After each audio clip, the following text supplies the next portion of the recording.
अतुल सुभाष खुदकुशी केस ने पूरे देश को झकझोर कर रख दिया है।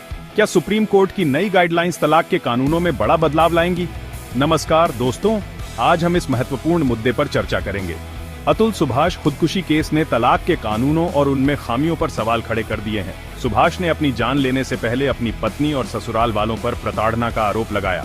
सुप्रीम कोर्ट ने तलाक के मामलों में गुजारा भत्ता तय करने के लिए नई गाइडलाइंस जारी की हैं। क्या ये गाइडलाइंस वाकई में कारगर साबित होंगी? आज इन्हीं सवालों के जवाब तलाशने की कोशिश करेंगे।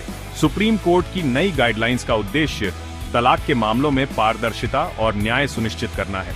इन गाइडलाइंस के तहत गुजारा भत्ता तय करने के लिए कई नए मानदंड जोड़े गए हैं, जैसे कि पति पत्नी की आय, संपत्ति और जीवन स्तर।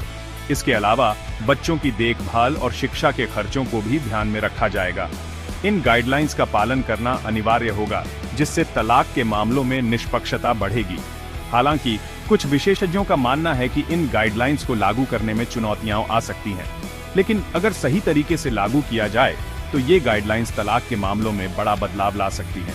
तो दोस्तों, ये थी सुप्रीम कोर्ट की नई गाइडलाइंस पर हमारी चर्चा। उम्मीद है कि आपको यह जानकारी उपयोगी लगी होगी। धन्यवाद। पति पत्नी की सामाजिक और आर्थिक स्थिति और उनके जीवन स्तर का आकलन करना बहुत महत्वपूर्ण है। क्या सिर्फ कमाई के आधार पर गुजारा भत्ता तय होना चाहिए? यह एक जटिल प्रश्न है, क्योंकि इसमें कई कारक शामिल होते हैं। सुप्रीम कोर्ट ने कहा है कि गुजारा भत्ता तय करते समय पति और पत्नी दोनों की सामाजिक और आर्थिक स्थिति का आकलन किया जाना चाहिए, यह सुनिश्चित करने के लिए कि दोनों पक्षों के साथ न्याय हो। अगर पति उच्च वर्ग से है और पत्नी भी आर्थिक रूप से स्वतंत्र है, तो गुजारा भत्ता की रकम कम हो सकती है। लेकिन अगर पत्नी आर्थिक रूप से कमजोर है, तो उसे अधिक गुजारा भत्ता मिलना चाहिए। गुजारा भत्ता सिर्फ पत्नी को ही नहीं, बल्कि बच्चों को भी दिया जाना चाहिए। बच्चों की परवरिश, शिक्षा और स्वास्थ्य पर होने वाले खर्च को भी ध्यान में रखा जाना चाहिए। बच्चों की परवरिश में होने वाले खर्च को ध्यान में रखते हुए यह सुनिश्चित करना चाहिए कि वे एक स्थिर और सुरक्षित वातावरण में बड़े हों। उनके स्वास्थ्य, शिक्षा और अन्य आवश्यकताओं का पूरा ध्यान रखा जाना चाहिए। अंततः गुजारा भत्ता का उद्देश्य यह सुनिश्चित करना है कि तलाक के बाद भी परिवार के सभी सदस्य एक सम्मानजनक जीवन जी सकें। यह सिर्फ एक कानूनी औपचारिकता नहीं है, बल्कि एक सामाजिक जिम्मेदारी भी है। भविष्य की जरूरतें। जब हम गुजारा भत्ता की बात करते हैं, तो यह सिर्फ वर्तमान की आवश्यकताओं को पूरा करने तक सीमित नहीं होना चाहिए। क्या गुजारा भत्ता सिर्फ वर्तमान नहीं, बल्कि भविष्य की जरूरतों को भी पूरा करे? यह सवाल बहुत महत्वपूर्ण है। भविष्य की जरूरतों को भी पूरा करे? सुप्रीम कोर्ट ने इस पर स्पष्ट रूप से कहा है कि गुजारा भत्ता तय करते समय सिर्फ वर्तमान नहीं, बल्कि भविष्य की जरूरतों को भी ध्यान में रखा जाना चाहिए। सुप्रीम कोर्ट ने कहा है कि गुजारा भत्ता तय करते समय सिर्फ वर्तमान नहीं, बल्कि भविष्य की जरूरतों को भी ध्यान में रखा जाना चाहिए। यह एक महत्वपूर्ण निर्णय है, जो यह सुनिश्चित करता है कि भविष्य में आने वाली चुनौतियों का सामना करने के लिए भी पर्याप्त वित्तीय सहायता हो।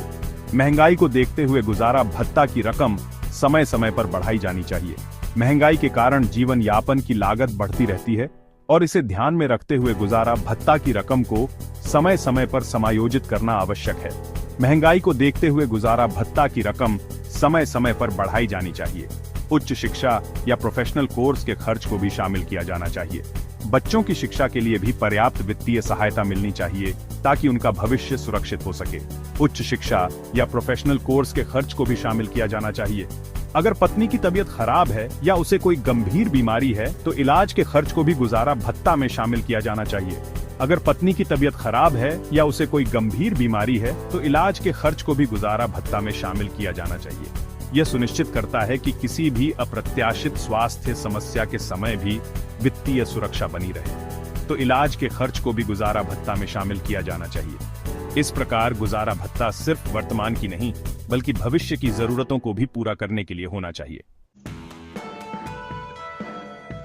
योग्यता और रोजगार। क्या पत्नी को आर्थिक रूप से आत्मनिर्भर होने के लिए प्रेरित करना जरूरी है? सुप्रीम कोर्ट ने कहा है कि पत्नी को आर्थिक रूप से आत्मनिर्भर होने के लिए प्रेरित किया जाना चाहिए। अगर पत्नी शिक्षित है और नौकरी करने लायक है, तो उसे नौकरी ढूंढने के लिए प्रेरित किया जाना चाहिए। अगर पत्नी कोई प्रोफेशनल कोर्स करना चाहती है, तो उस पर होने वाले खर्च को भी गुजारा भत्ता में शामिल किया जा सकता है। सुप्रीम कोर्ट ने कहा है कि गुजारा भत्ता तय करते समय पति और पत्नी दोनों की आय और संपत्ति के सभी स्रोतों पर विचार किया जाना चाहिए। सुप्रीम कोर्ट ने कहा है कि गुजारा भत्ता तय करते समय इस बात का ध्यान रखा जाना चाहिए कि पत्नी को तलाक के बाद अपने जीवन स्तर में गिरावट का सामना न करना पड़े।